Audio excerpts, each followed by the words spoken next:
Zdaj pa pomalo še danes zadnjega referenta, sicer dr. Srečo Dragoš, tam bo predstavil svoj referat o eksistenčni krizi delavstva v 30 letih 20. stoletja in seveda njegova aktualnost za sodobno socialno politiko. Hvala za povabilo. Skušal bom na glavne slepe pege socialne politike upozoriti glavne slepe pege, ki se vlečajo vsaj od 30, seveda še prej, vsaj od 30 let prejšnjega stoletja.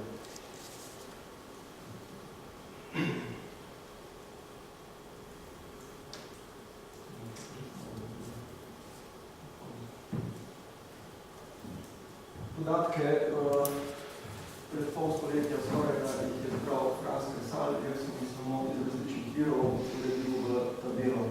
Nakratko bi na to upozoril. Če pogledate četrto kolono, položaj delavskega razreda, kaj vidimo, vse številke so sami minusi. To je temeljna značilnost delavstva med prvo in drugo svetovno vojno. Primanjkljaj pomeni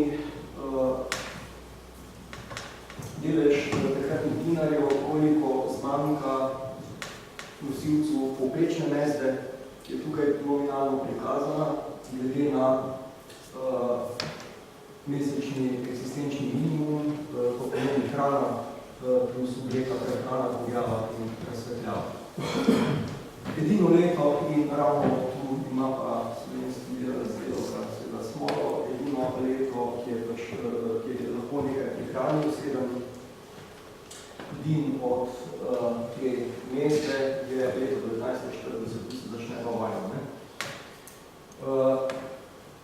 To ni več posebnega, številke se ujemajo, s to gospodarsko krizo, letih intenzivne gospodarske krize, če dalje več brezposelnih, na novo rekrutiranih direktno na trg delovne sile in odpuščenih, vendar te številke smo imeli enake, celo še malo večje, celo zadnje leto, pred zadnjo ekonomsko krizo, recimo leta 2009, še predno nam je naravna nezaposlenost v Sloveniji, pred 2009 zadnje leto pred, kot rečeno, zadnjo ekonomsko krizo, smo imeli tam proti koncu leta 2009, ko v bistvu se še ni vedelo, da imamo krizo tudi pri nas. Okrog 89,000 brezposlenih, no, potem smo pa še krepko v času krize 2013 in tako naprej smo krepko presegli, da smo imeli še više številke. Upozoril bi na zadnji stolpec tabele, in sicer en enostaven znan, že od 50 let naprej v literaturi ameriški in angleški znan pomemben splošen kriterij revščine je, da velja v revščini je tisti, ki je prisiljen porabiti več kot 1/3 svojih dohodkov za prehrano. In obratno, če imate manj kot 1/3 svojih prihodkov, ki porabite samo za hrano, potem še niste v revščini, tretjina je tako nekje na meji. Zadnji stolpec prikazuje količnike med povprečno, to ni minimalno, povprečna mezda in pa stroški samo za prehrano. Te stroški je pisali, da sem mislim, da je bil 77, da se to jasno v tekstu objavljeno. Kaj vidimo? Številke se sučejo okrog 2. To je odločno več kot revščina, to je globoka revščina. To pomeni, da je samo za stroški prehrano porabilo delavci okrog pol oziroma polovico ali več povprečne mezde. Še najbolje, če temu lahko rečemo, je delavcem šlo leta, ker imate visoko cifro, ker je trojka. Leta 1925 in pa leta 1931-25 leta, tam se je že končala tista ekonomska kriza, posledica prve svetovne vojne, proračun se je izravnala in tako naprej. Tam je tudi zelo pomemben faktor vreme, pšenica v Jugoslaviji je zelo dobro obdoti, nenavadno obilno, povsod po svetu je pa kriza, ravno s pšenico in tudi pšenica dobila v izvodu zelo dobro ceno, in proračun se je zelo napolnil in to je zanimivo. Zelo hitro poznalo tudi v delovskem standardu. In pa seveda spet smola, ampak se nikoli ni drugače, leta 1931, ko prvič, oziroma drugič, ko sem pomenil, delavec porabi manj kot tretjino povprečne mezde samo za hrano, se pa začne ekonomska kriza tudi pri nas. Tisto, kar je bistveno, je v letu od te revščine, v letu najhujše bede delavstva, to je tega leta, sredina krize, 1933, ko spet dobro polovico povprečne delavske mesečne mezde, cilj delavsko rabi samo za hrano.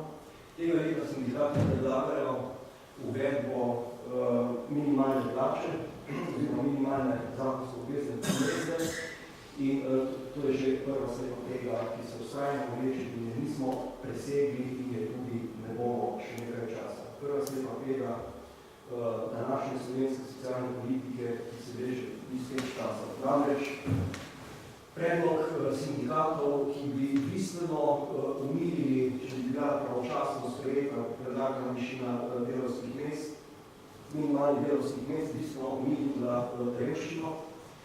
Ni bil sprejet, država je z uredbo minimalni mesti reagirala še 4 leta kasneje, torej 1937, za strojno napako, torej 4 leta prepozno z prenizko visoko predpisano minimalne meste in pa seveda tam se je že skozi to uredbo minimalni mesti posiral ta klasični avtoritarni kolektivizem, ki je šel pri takratni zvezi Združenih delavcev, to je kriptofašistični sindikat, ki je vstoporo cerkve katoliške na Kranjskem ustanovljen bil glavna konkurenca najboljšemu, najmočnejšemu delavskemu sindikatu, to je Jugoslavski srpavni zvez, krščanskih socialistov. Skratka, korporativni model, vsej sami pravi, so te modeli rasli kot dobe podrežil. V celem obdobju od prve svetovne vojne naprej ta model se je najbolj zavil skozi to uvedbo v zakonodajo.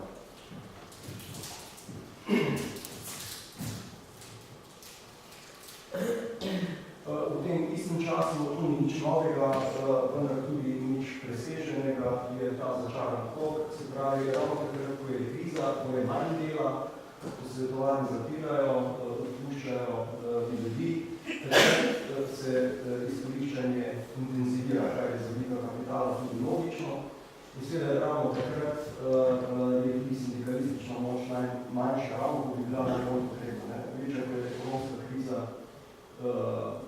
ravno takrat je najmanj stavk, se to vidimo iz prejšnjih, se lepo vidi to, koje se ponavlja, kjer čas, koliko čas pogleda, da je tudi recimo Anglija, začetek neoliberalizma v 70-ih letih in podobno.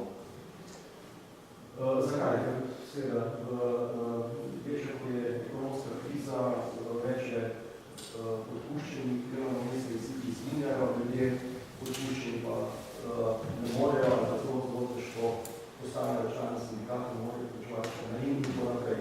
To ni nič novega, kot vidite, to je točno to, kar pravi Marx v tem citatu 1867 leta. Tudi ni slučajno, samo mimo grede, da je ta prehod namreč intenziviran tega začaranega kroga, kjer se izkoriščanje povečuje, hkrati pa sindikalistična moč postaja, sindikati postajajo takrat nemočni, tudi najbolj potrebni.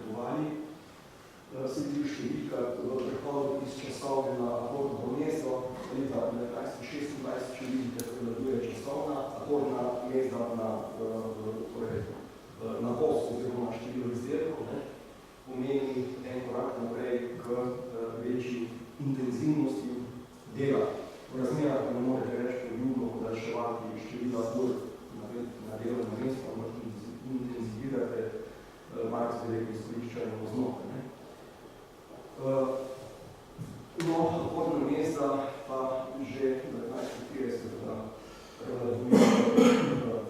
časovno in seveda najbolj se to pozna pri ženskah, ženskih delovnih sil. To so v današnjem času, gledajte primerjavo med leti 2008 in 2015. 2008 je zadnjo leto strahovite konjunkture, gospodarske, ki jo imamo spet ponovno tudi danes. 2009-2010 se že začne zadnja ekonomska kriza. Leto 2015 je pa skoraj drugo leto po koncu zadnje ekonomske krize, ko imamo spet zelo visoko gospodarsko konjunkturo. Močno drugi smo največjo gospodarstvo rast trenutno v Evropi in drugi nas imenuje Podalpski tiger, so nam zdaj rekli. Nismo rekli zgobaši, ki kličemo trojkom in to naprej. No, kaj je tu? Tabela prikazuje, razredi so prvih 5 razredov, podrobno, ki so zakonodajne. Namreč dohodovni razredi, če dohodovne razrede razrežete, mislim, na 10 razredov, ko pogledate najnižjega, potem dobite te številke. Prvi dohodovni razred, torej najrevnejših ljudi, danes tukaj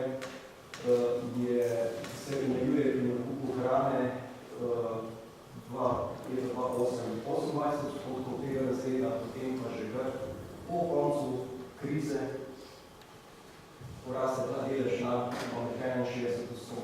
Torej, že skoraj drugo leto, 2015, po strmi ekonomski rasti. Podobno je tudi pri zamujanju z plačilom energentov, porastejo te številke in se prijemajo pomoč v hrani pri humanitarnih organizacijah, ki izjavljajo tudi te številke rastejo. Enako velja še tudi danes, ko je tretje leto strme ponovne evropsko, kako rekoč unikatne gospodarske rasti. Humanitarne organizacije poročajo, da delež odjemalcev njihovih uporabnikov ne upada. Še isti, kot je narasel takrat pred zadnjo ekonomsko krizo. Te stvari niso vidne. Zakaj? Zaradi tega, ker tu ne gre za tako velike procente, odstotke prebivalstva, kot recimo v Evropi, čeprav ne zelo hitro dohitevamo podeleža revnih. Vendar, kaj pa je to 13% prebivalstva v neki družbi revni? Pa še ti se skrivajo, ker so stigmatizirani in tako naprej. To je družba zaradi tega razpada oziroma razpada. Družba razpada, ampak na robojnih, na marginah. Kako razpada? Tako da, če imate več eno generacijo revnih ljudi v revnih vode, imate v celi državi eno samo družino. Kaj se zgodi? Več ena generacija, družina rodi otroke v revščino. Revščino, ker je torej kot že z materinim mlekom, raste v revščini in tako naprej. Tega ne mogoče več s nobenimi socialnimi transferji. To ne gre. Na srečo imamo v Sloveniji revščino intergeneracijsko, samo na nekih otokih med Romi, so to dolenskimi, ne pa prekmorskimi, druge pa ne. To je ena velika sreča, ki je druge države ne poznajo, ker druge države imajo velika mesta, imajo milijonske, ne pa milijonske četrti, ki ljudje bivajo v kartoni, kartonski škatla, že več kot 100 let. Mi takih problemov imamo, pa vendarle jih ustvarjamo. Moj dodatek je še to, da bom se zdaj o tem razgovoril, ustvarjamo jih načrtno. To je logika socialnih politik. Torej, ne pozabim, to je največjo ceno plačal plačevalnih ukrepov z ZUJF-om, z začetkom zadnje ekonomske krize. To so bili prejemniki socialnih pomoči v enem, v drugem sloju, poklicni skupini v Sloveniji, daleč od tega, da bi se jim za 20% znižal limit obstoječih prihodkov. so vse prejemnikom socialnih pomoči. Nobenega ni bilo, ki bi se temu uprl, niti strokovnih elit, niti sociologov in tako naprej, da omenim svoj ceh, tam smo nekimi socialni delavci, neki januarje, pa to se ne sliši. Medtem ko politike je bil pa to vse splošen konsens, da se treba računati. In kaj pravi politika? Ravno tako, brez izjeme politične elite danes, ko imamo podaljskih iger, veliko konjunkturo, treba računati. Tako je, ker smo pa zdaj ravno z upravnim razlogom, ker smo v dobrih časih. Vse je pravo, ampak zakaj se vedno, zato ker nikoli ni bilo drugače odgovor, zakaj se vedno račuje ravno pri najbolj spodnji? Okrog hrane, seveda, to ni po eni strani nič posebnega, smo ena od najbogatejših, to potegne za sabo, država na planetu Zemlja, članic OECD in tako naprej. Tisto, kar je bilo rečeno nehigiensko in perverzno, je, da se ravno okolje, ravno najbolj revne, to je teh 13,5% revnih prejemnikov socialnih pomoči, ljudi v revščini, ni nobenega drugega. Se poziva k racionalno ravnanju. Eden od argumentov za to, da se socialne pomoči ne nižajo, da se zdržuje argumentov iz ministrstva za delo in socialno politiko, in to ne samo argumentov, ki ponavlja zadnja, to ni personalno, to je strukturno, zadnja ministrica. To je ponavljal že prejšnji svet in tako naprej. Se glasi, zato da se socialne pomoči ne povečujejo, namreč, da ne bodo prejemniki socialne pomoči postali odvisni od socialnih pomoči. Se predstavljate, ne? Če dobite vi samo 200, koliko znaša socialna pomoč, so trenutno še vedno 298 evrov za nekoga, ki nima svojih sredstev, ki nima dohodka in to ne po svojih krivdi. In je to edini dohodek preživetja. Zdaj oblast skrbi, da ne bo on postal odvisen, če bi mu zvišali recimo še za 100 evrov, da bo pa odvisen od 300 evrov in ne bo hotel delati in to naprej. To je prevezno. Vedno se naslovniki so brez izjeme spodnji sloji, ki so najbolj brez moči, naslovniki plačevalnih ukrepov in moraliziranja in tako naprej.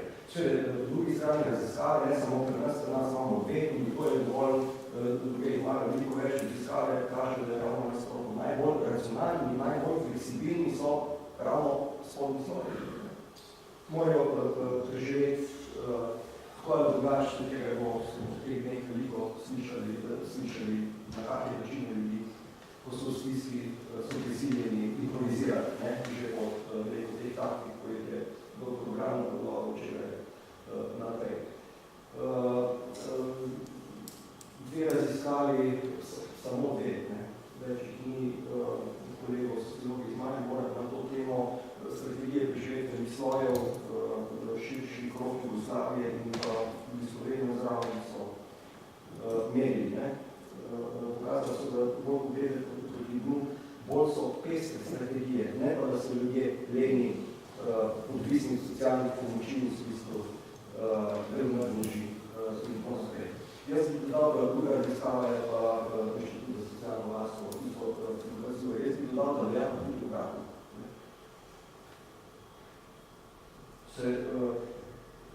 Čas najhujše krize, veste, da ne pretiramo, se poznamo, se recimo zamrznejo za trenutno leto dohodki najvišjim poklicnim plačilnim skupinam, recimo menedžerjem, zdravnikom in takoj politični halo.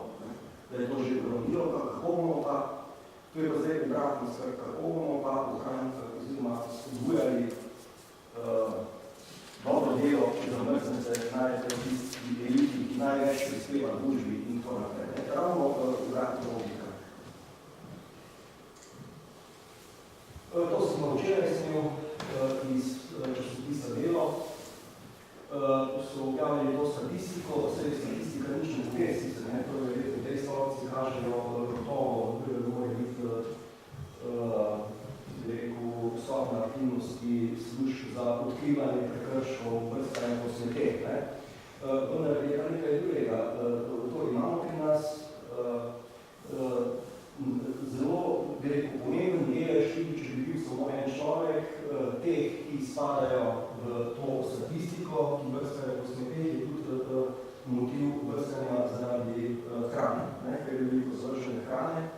Tudi pri vseh drugih, ki brskajo po smeteh, ne zaradi hrane, ampak zaradi drugih stvari, recimo zaradi preprodaje papirja, zbiranja surovin ali kaj podobnega, se pa morajo omejevati pri hrani, ker z minimalnim družinskim proračunom ali posebnim dohodkom, ki ga dobiš, moraš zelo racionalno ravnati. Na vseh področjih, kje, če moraš, če si prisiljen racionalno ravnati, se odrekati, kje se najlažje odrekaš, ravno pri hrani. Ne moreš se pri plačila elektrike ali stanovanjskih stroškov. No, to je pa nekaj nerazumljivega. Cena, kot vidite, prekrška za četrske posmeteh, ko je pri nas prepovedano, je kar 800 evrov. Minimalna delovska plata je 600 evrov. To je tarifa, ki velja v Ljubljani, recimo. V Mariboru je dosti nižja cena 100 evrov kazni, zato nimajo recimo 100 evrov prekrška. Ampak to je neka logika.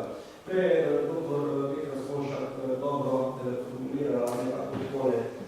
Skozi hrana je obraz oziroma kanal, način politike države do ljudi. To je tudi en od teh primerov. Kako država, tudi mestna oblast država, seveda, če pogledamo ta teoretski donesek. Kako mestna oblast upravičuje kriminaliziranje brskanja po smeteh in pa tako visoko ceno. Za pomembno krvnik, globalizacija in tako naprej. Človek ne more reči, da bi tega prečital. Se bom pa končal. Bodite pozorni, to je pa zdaj to realno stanje na prvo pozorno vrstico odrasla oseba. Po več letih, ko je vlada sedaj in prejšnje niso htela dati izdelati na Ekonomski inštitut uradni izračun minimalnih življenjskih stroškov, čeprav bi morala, pa je zamujala za narašč. Zakaj? Ker ko imate pa izračun, morate pa nekaj narediti s premislimi socialnimi pomočmi, ki morate prodajati te minimalnih življenjskih stroškov.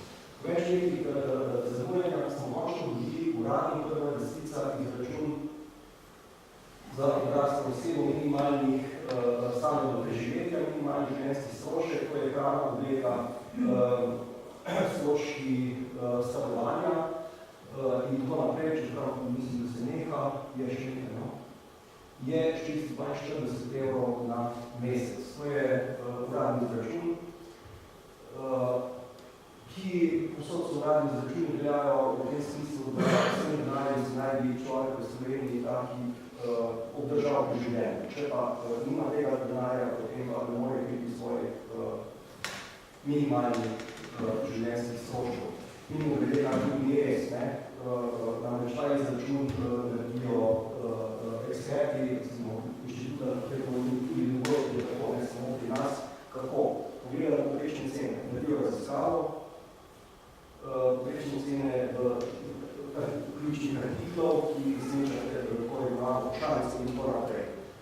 Potrošnik, zlasti če je reven, ne dela raziskave, potrebuje potrošnik ljudi. Kaj jim pomaga povprečna cena mega, če dobite, če primerjate Špar, Lidl pa tako naprej, če živiš recimo nekje v Karlovskih hribih, kjer je brez prevoza star, ne moreš do Špara, Lidla, ker ga ni. Drugi sosed Mercator je pa že predeli ukinil te vaše trgovinice, ker mislim, da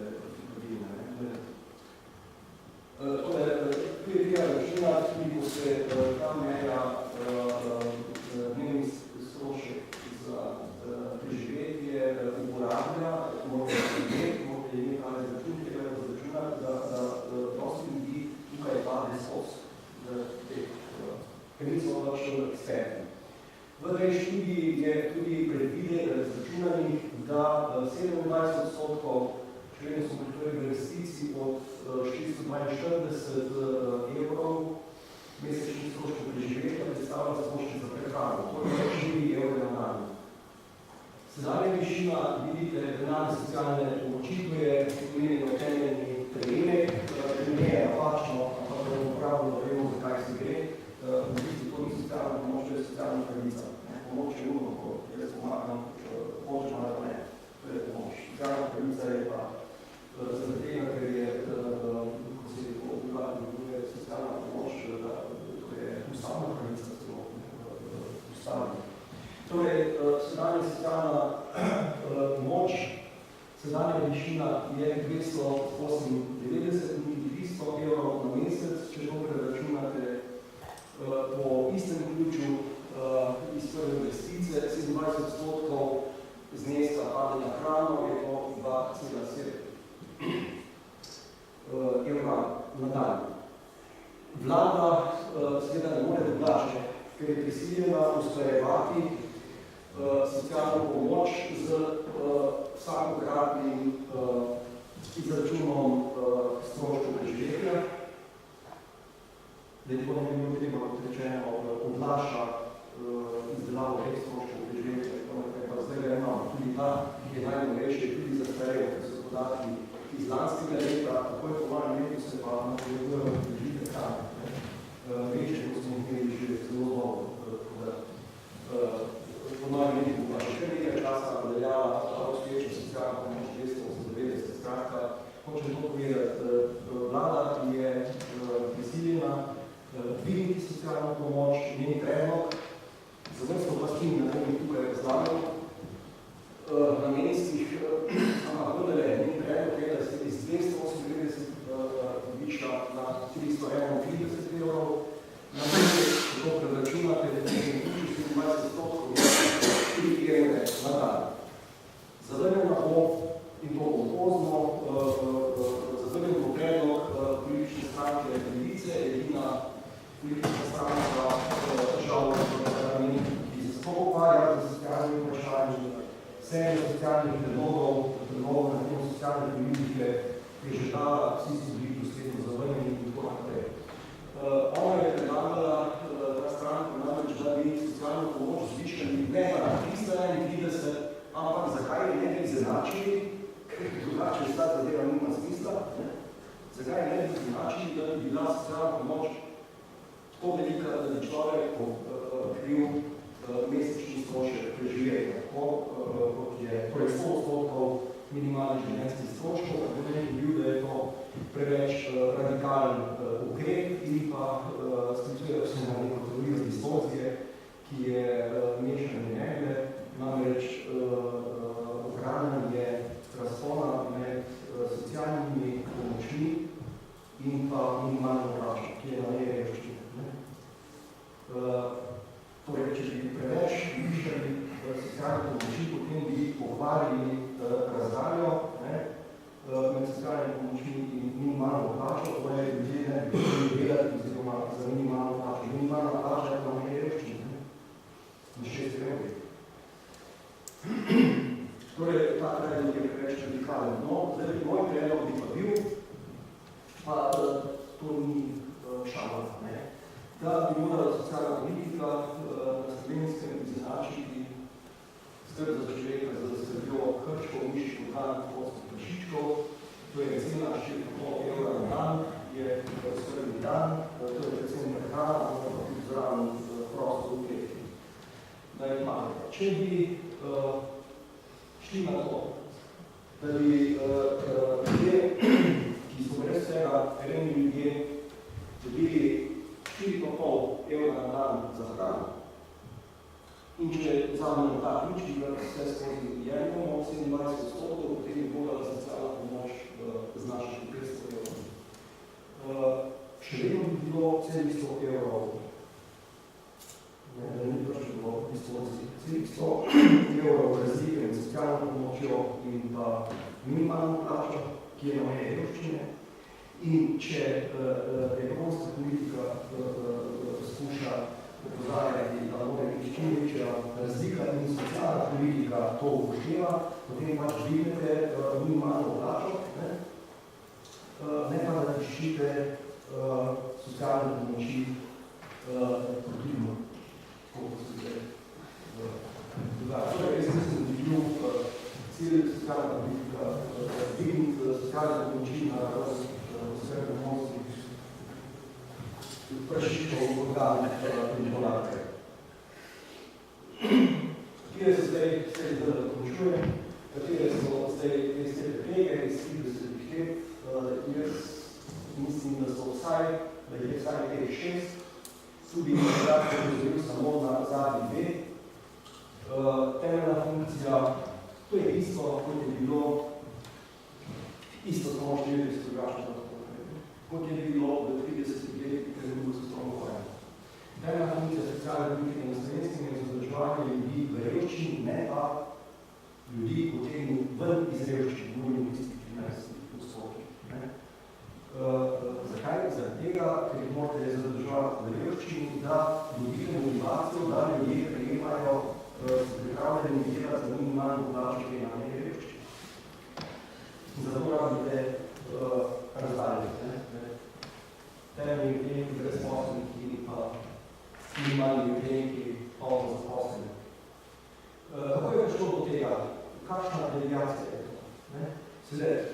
To, o čem govori, to ni nič novega, to je škandal že od leta 1990 naprej, vseh vlad, brez izmene, leve ali desne. Ideologija, ki prikriva to škandalozno, takšno škandalozno socialno politiko, je sklicevanje, bomo zdaj imeli spet potrebno naslednje leto bilo priložnosti v predvolilnem času slišati točno to logiko. Sajmo je samo, da sploh pravijo, Slovenija je socialno zelo dobra država in se sklicujejo na dva ključna podatka, ki še drži.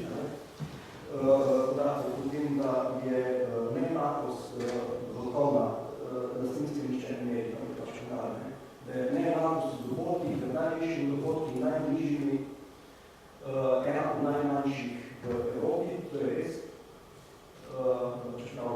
Čehi imajo še dosti manjši od tudi. Čehi so, Češka je tranzicijska uspešnica, za njih to nikoli nismo bili vse kriteriji, znate po socialni. No in tudi tako, da še vedno nimamo zaenkrat deleža revnega prebivalstva toliko kot v Evropi, imamo Evropsko podpovprečno. No, nikoli se pa ne pove, da vseh drugih kazalcih ne bom naštel, jih je preveč, bom vse pisal, sem jih že, ne samo jaz, tudi drugi, ampak jih bom pisal v članku, vsi drugi kazalci na temo revščine so katastrofalni. Mi držimo evropski rekord iz časa samega omenim ekonomske krize zadnje, najhitrejši tempo povečevanja deleža revnih. Še hitrejši od Grčije, ki je bila najbolj monetarna. To smo mi. Drugi rekord, recimo, za 60% povečanje glede na prejšnja leta deleža revnih otrok. Škandalozen podatek. Zakaj pride do tega? Do tega pride zaradi tega, da je ta slika tega izpreduje svetovne vojne in tudi slika tega, ki je prevzel in nadalje novo določeno razvil isto tega socializem in ki se tudi sedaj držimo. Čeprav nam ne bi treba, ker je na to vzarjamo že vsak od prvih izazvitev svetovne socialne politike. Namreč kaj? Socialna politika ni enakovredna drugim politikam zlasti ekonomske. Morate razviti koncept enakovreden, če je moč med eno in drugo politiko neenako razdeljena, tako kot zdaj in vrš čas ni v socializmu, podobno kot predvsem, namreč moč pomenejša ekonomska politika, podrejene so pa druge, zlasti socialne. Potem prije pa bo prekrivanje. Tako da penetrirajo tej direktno ekonomski argumenti v socialno politiko, se prikazujejo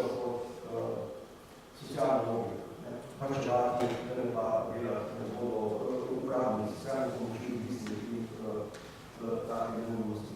Ekonomski argumenti, torej ekonomijo pa predikira zadnje na postretja, ne druge krize, ki smo tukaj. To se ne da po moje upraviti, to nobeno vlado, to so zamudili vse. Zato je edina rešitev imenovanji temeljni podek.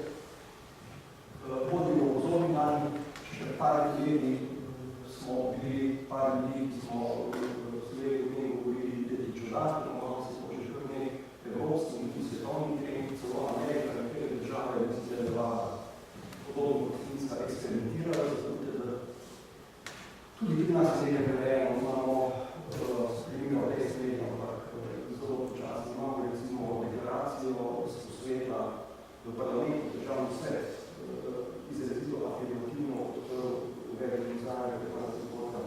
Vendar problemov tu s konsenzom in tako naprej, v bistvu ideologijo, to ne dela, da ne je logika UTD-ja je pa ravno obratna. In to ne dela, tudi če moče, naj vsaj je.